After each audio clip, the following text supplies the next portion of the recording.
Bismillahirrahmanirrahim. Assalamualaikum dan salam sejahtera. Kembali ke Tok Alang Channel. Hari ini kita buat perkongsian yang sebenarnya perkara ini sensitif sebenarnya, tapi saya rasa dalam perkembangan terkini sebagai isu-isu semasa lah mengenai durian dengan harga durian. Saya akan cuba kupas isu ini, iaitu isu mengenai harga durian, harga Yahoo. Saya panggil Yahoo je sebab kita tambah yang D kat ujung tu takut silap-silap hari bulan YouTube dapat kesan.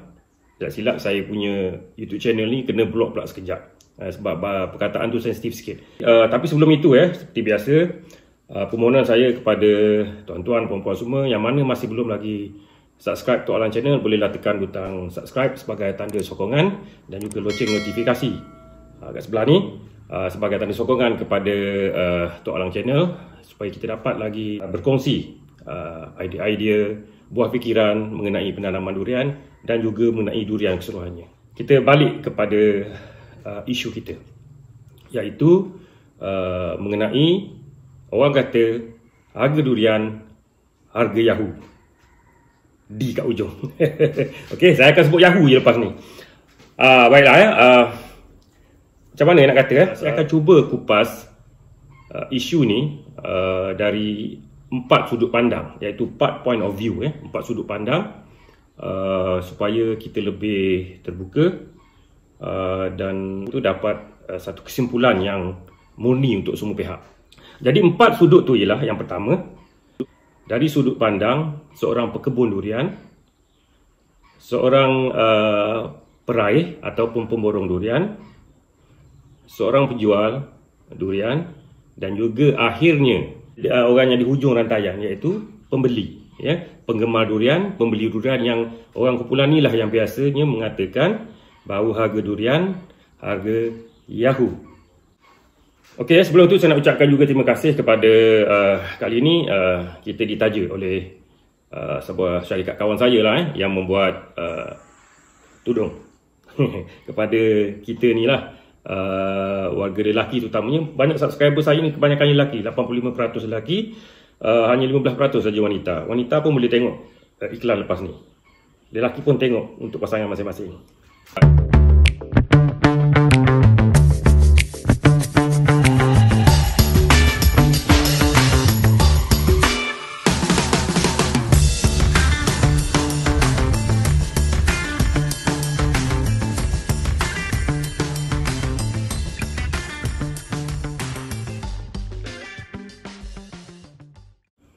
Kadang-kadang di media sosial kita dengar banyak sangat perkataan orang kata itu, sampai orang kata kau jawablah di akhirat nanti sebab jual harga mahal dan sebagainya.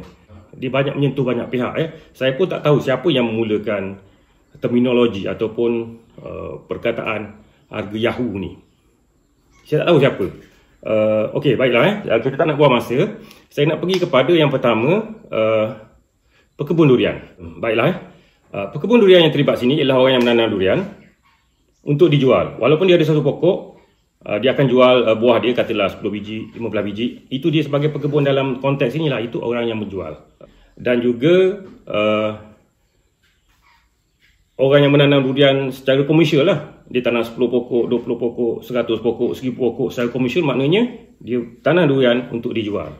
Jadi ini yang dipanggil pekebun durian, yang setahun sekali sebab buah durian ni bermusim akan menjual buah-buah mereka. Cara jual ni ada 2-3 tempat dia jual lah. Yang pertama, orang datang kat kebun beli. Yang kedua, mungkin dia jual sendiri di tepi-tepi jalan, ataupun peraih ataupun dipanggil pemborong yang datang ke kebun beli secara pukal, secara banyak untuk dijual kepada penjual-penjual tepi jalan dan sebagainya lah. Okey, jadi pekebun-pekebun ini menanam, kita tak payah cerita lah sebab orang takkan ambil tahu, orang tak nak ambil tahu sebab tak nakkan ambil tahu berapa modal, berapa kos, betapa susahnya. Di antara pekebun mereka akan bercerita benda ni. Tapi kalau cerita kepada peraih durian, kepada penjual durian, kepada pembeli durian, kebanyakan orang tak nak tahu berapa kos dia dan sebagainya. Jadi pekebun ini, dari segi harga durian, semestinya mereka akan cuba dapat harga yang terbaik untuk hasil usaha mereka. Dan kita tidak boleh nak suruh pekebun jual murah di mana tempat lain ada harga mahal. Itu tidak adil bagi mereka. Kan? Macam contohlah dia ada kaitan pekebun, iaitu yang pertama ni, golongan pertama saya kata tadi, golongan keduanya ialah golongan pemborong, golongan ketiga ialah golongan penjual runcit. Berkebun dengan pemborong, yang golongan kedua ni, sebenarnya harga durian ditentukan oleh pasaran. Kalau tuan-tuan puan-puan belajar ekonomi, kalau tak belajar pun benda ni benda yang nyata, benda yang common sense, yang jelas, biasa je, iaitu dipanggil kaitan di antara supply and demand, iaitu penawaran dan juga permintaan dan juga penawaran. Berapa ramai orang yang minta, berapa banyak barang yang ada untuk dijual. Jadi sebenarnya mekanisme harga ditentukan oleh ini, permintaan dan penawaran. Ini kita anggap tidak ada manipulasi pada mana-mana pihak lah. Tidak ada kawalan dan juga tidak ada manipulasi pada mana-mana pihak.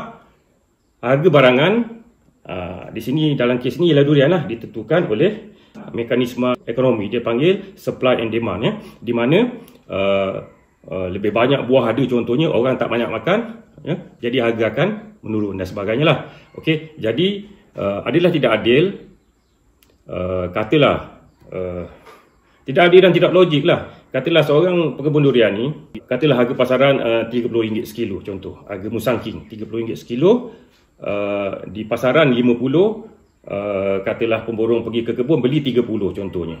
Dan penjual pekebun disebabkan hatinya yang sangat baik, dia nak jadi ahli syurga, seperti permintaan pembeli-pembeli, dia kata kalau jual mahal masuk neraka, jawablah di akhirat nanti. Dia nak jual murah, katalah dia nak tolak kepada pemborong RM10. Pemborong pun akan belilah RM10. Tapi adakah mereka akan jual dengan harga RM20 di pasaran? Tidak, dia akan ikut harga pasaran, iaitu yang RM50 tadi. Jadi pembeli pekebun dengan pemborong ini, dia akan ada satu mekanisme harga, tawar menawar dan sebagainya, dan bergantung pada harga pasaran. Dan pekebun hak dia, sebab dengan susah payah dia tanam, untuk menjual dengan harga tersebut. Dia tidak ada istilah harga Yahoo dan sebagainya. Okey, sebab durian ini ialah kita anggap barangan kehendak, bukannya keperluan, barangan mewah, barangan mewah. Sekarang ni lah bukan barangan mewah, dipanggil macam mana ialah kehendak kita, bukan keperluan, tak makan tak mati. Okey, itu yang pertama dari segi pekebun lah. Okey, kepada pekebun juga, menanam durian ini dia dah masuk satu era baru. Bila kalau kita tengok dah tahun 90-an dulu, tahun 80-an, tahun 70-an, kepada yang bayi-bayi saya ini masuk 70-an dulu, mungkin masih ingat mungkin selonggok RM3. Lepas tu tahun 90-an kita buat beli RM10 selonggok dalam 7 biji, 8 biji dan sebagainya lah. Dan kita biasa bercerita dulu. Kalau kita cerita pasal dulu nenek saya pun anak dara. Faham tak? Kalau kita berpegang kepada dulu. Orang dulu. Sekarang kita zaman sekarang. Zaman sekarang ialah era di mana penanaman durian ini adalah satu bentuk perniagaan. Adalah tidak adil kita nak suruh peniaga ataupun pekebun kecil dalam konteks ini, pekebun durian, untuk menjual harga bawah di harga pasaran semata-mata disebabkan yang kita kata tadi lah, harga Yahoo tadi. Okey, itu dari sudut pekebun. Dari sudut pemborong pula. Pemborong ini ataupun peraih ini ialah satu istilah ekonomi lah juga. Mereka kerja dia, mereka pergi ke kebun, beli secara banyak, selori contohnya, habis satu kebun dia beli, dan dia akan bawa ke tempat tuan-tuan berada lah, pada tempat pembeli tadi, dengan harga yang murah lah, sebab risiko buah rosak, buah tak masak, buah tak laku dan sebagainya terletak juga pada pemborong tadi. Okey, mereka beli dengan sekian-sekian harga, sudah tentu mereka akan ambil untung, dan dia akan jual kepada peruncit, iaitu penjual-penjual tepi jalan, dekat kedai-kedai kecil dan sebagainya lah, di bangsal-bangsal, di gerai-gerai menjual durian, ataupun kadang-kadang mereka jual sendiri untuk mendapat untung yang lebih sikit lah. Tapi kebiasaannya yang bawa lori ni, yang beli di kebun, dia tidak akan menjual sendiri secara runcit, dia akan terus tolak. Biasa dia akan ambil untung lah. Contohnya lah, kalau selori itu 1 tan, katalah dia satu lori dia bawa 1000 kilo durian, mungkin dia akan ambil RM4, RM5 sekilo. Dia terus letak ke tepi, dia akan dapat untung mungkin satu trip tu antara RM1000 ke RM5000. Contohnya lah, contoh, saya tak tahulah, saya buat contoh, senang nak kira. Dia letak kepada, katalah dia ambil RM30 di kebun, dia tolak ke peniaga tepi jalan ni RM35. sekilo. Dia akan ambil untuk RM5 contoh. Dan semua risiko tidak ada lagi pada pekebun. Buah tak masak ke, buah rosak dan sebagainya. Mereka letak kepada penjual tadi. So masuk golongan ketiga, iaitu penjual secara runcit tadi. Mereka akan beli pada pemborong ni tadi, katalah dengan harga RM35 tadi, takkan dia nak jual harga macam kat kebun. Mesti akan ada ambil keuntungan, dan keuntungan mereka mestinya lebih besar sikit daripada pemborong tadi, sebab risiko paling besar terletak pada penjual runcit ni, di mana buah rosak, buah tak masak, buah tak laku dan sebagainya. Katalah kalau dia ambil 35 tadi, kemungkinan mereka akan letak harga mungkin 45 ke RM50 sekilo di tepi jalan, di mana kita beli. Kita pembeli akan belilah. Jadi penjual runcit ni akan jual, dan bila kita beli, pembeli pula lah masuk ke golongan yang keempat tadi, iaitu golongan keempat ni yang biasanya yang bercerita mengenai harga Yahoo dan sebagainya lah. Okey, saya ada kebun, tapi saya belum jual lagi buah hasil saya. Saya baru tanam je. Kebanyakan yang tengok channel ni tahulah. Saya baru tanam. Saya ada pokok yang berbuah, ada 4-5 pokok yang berbuah, tapi saya tak pernah jual lagi. Saya pun golongan pembeli juga. Kadang-kadang setahun sekali saya akan belilah, sebab nak makan. Bila tak ada duit, kita beli durian kampung. Kalau ada duit lebih sikit, kita beli durian yang mahal. Durian yang ada nombor lah. Kalau kita berbicara mengenai isu ni, kadang-kadang dia akan banyak pihak yang akan berasa hati lah. Biasa kita pembeli memang kita nak murah, nak yang terbaik, nak yang murah. Kadang-kadang kita baca kat sosial media, orang bagi tahu lah kan, kalau mampu beli kereta kancil, kita berangan nak beli kereta BMW, kereta Mercedes sebagai contoh, berangan boleh, tapi jangan kita pergi kata kat BMW tu ataupun Mercedes tu mahal. Faham tak maksud dia? Maksud saya begini, durian ini macam saya kata pada awal tadi, ialah barangan kehendak, bukan keperluan. Kita tak mati tak makan durian. Okey, itu yang pertama. Kalau kita nak makan, betul lah orang Malaysia memang setiap tahun sekali mesti nak makan sekali kan. Macam seolah-olah macam tradisi kita, bila musim durian nak makan. So kalau kita mampu makan durian kampung dengan harga RM10 sekilo, yang mana kita bila kita buka tak semesti isi apa yang ada dalam. Kadang-kadang isi yang baik, kadang-kadang isi tak baik dan sebagainya. Berbanding dengan durian yang ada nombor, sebagai contohnya katalah durian Musang King lah, yang popularnya. Di Malaysia ni memang paling popular sekali lah. Harga RM50 sekilo misalnya, kita buka dah tentu wajib ada Musang King kat dalam. Isi dia begini. Kancil dengan BMW tadi. Ada juga yang marah, dia kata tak boleh nak buat perbandingan gitu, tapi nak bagi orang mudah faham. Dia benda ni mudah je. Kalau saya bagi contoh lah, kita ada duit RM100, anak kita ramai, kita beli durian kampung. Kalau kita nak makan durian mahal, bukannya susah. Tuan-tuan, simpan sehari RM1, 365 hari, dapat RM365, musim durian, kan? Beli RM300, RM400, makan bersama keluarga. Jangan kita kata dengan harga tersebut, dengan harga RM200, boleh pergi ke pasar, beli barang keperluan untuk 2 hari makan, sebagai contoh. Itu barang keperluan. Yang ini barang kehendak. Setahun sekali kita makan. Kita tak boleh nak samakan. Dan betul, kita tahu, kita kata terlampau mahal sangat buah dan sebagainya lah. Tapi kita kena balik kepada pekebun tadi. Tak kesian kepada kawan-kawan kita yang berkebun tu. Inilah setahun sekali mereka nak rasa hasil. Kalau kita dah tak mampu nak naik kereta BMW tadi, kita naik kereta kancil. Destinasi sampai juga naik dua-dua kereta ni sampai Kuala Lumpur. Kalau daripada Terengganu ni sampai Kuala Lumpur. Makan durian kampung, makan durian Musang King, rasa durian juga kat tekak ni. Sampai. Jadi kita tak perlu nak kata kepada pekebun, pemborong, penjual. Tidak perlu nak kecam mereka tentang harga ni lah. Betul. Jarang-jarang sekali kadang-kadang kita akan jumpa manipulasi harga di mana orang tipu. Yang jual penipu tu kita tolak tepi. Kita anggap kita cerita ni mengenai keadaan biasa. Yang jual tipu tu kita tolak tepi. Sebab saya ada terbaca. Ini menarik juga ni. Dia kata kepada kita pembeli ni, mu nak beli barang, dia katalah, awak nak beli barang, kamu nak beli barang, kenapa tak buat kajian? Bila orang mengadu beli durian kena tipu kan. Dia beli durian kampung, orang kata Musang King sebagai contohnya kan. Macam kita lah nak beli kereta. Kita pergi kedai, orang